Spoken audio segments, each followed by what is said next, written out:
Hey guys, it's Athena. I'm here to bring you just a brief example, very general example, of how to do acid-base equilibrium. So we have this problem and it says if 25 milliliters of 0.5 molarity NOH neutralizes 35 milliliters of a monoprotic acid, what is the molarity of the acid? So we're going to go ahead and start out with an equation. And here's our equation.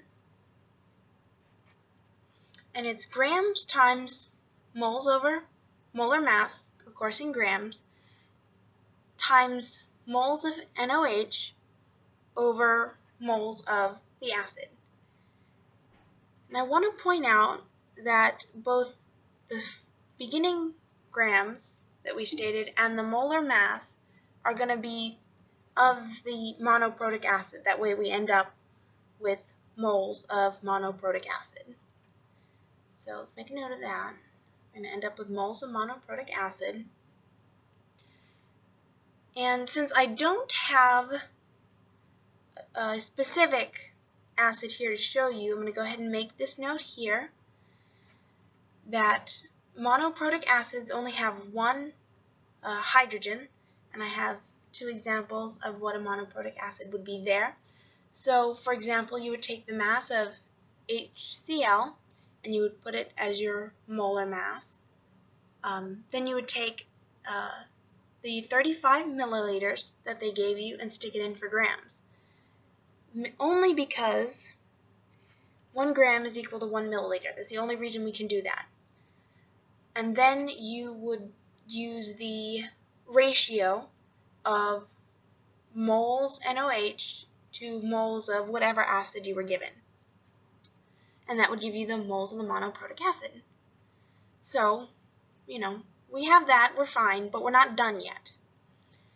We need another formula here to find the molarity of the acid, which is what they asked for. So we take the moles of our solute over liters of our solution.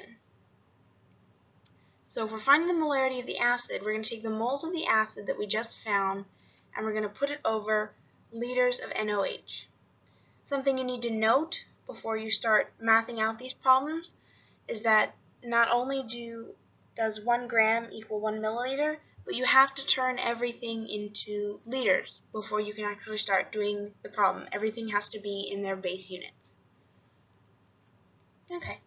I'm also going to show you a little bit of chemical nomenclature, and this is just, basic rules for naming compounds. There's 3 kinds of compounds that I'm going to show you.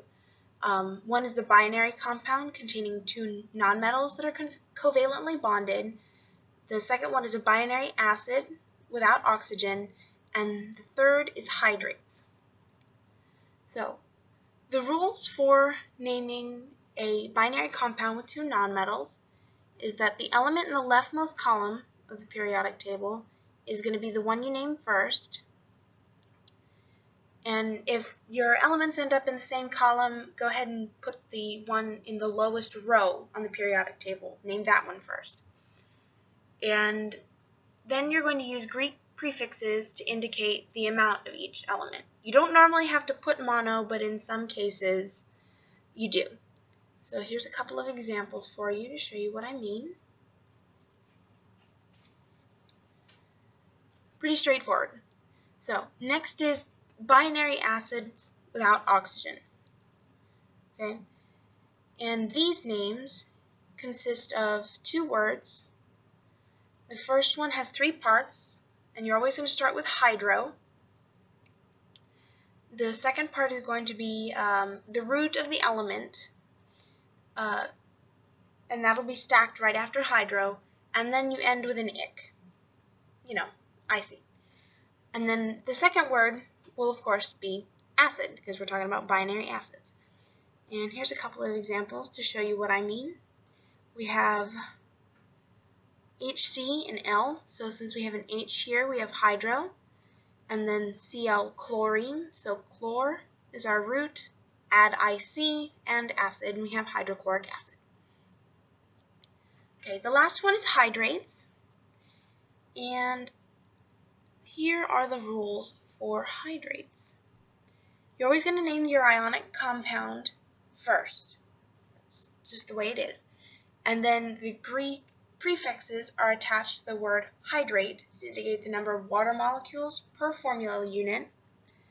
And then when you actually go and you write out the chemical formula for the ionic compound, it's going to be separated from the water by a centered dot. It looks kind of like a multiplication sign, but it's not. And here's an example of what I mean. And hopefully this has cleared up a little bit of the confusion when it comes to chemical nomenclature.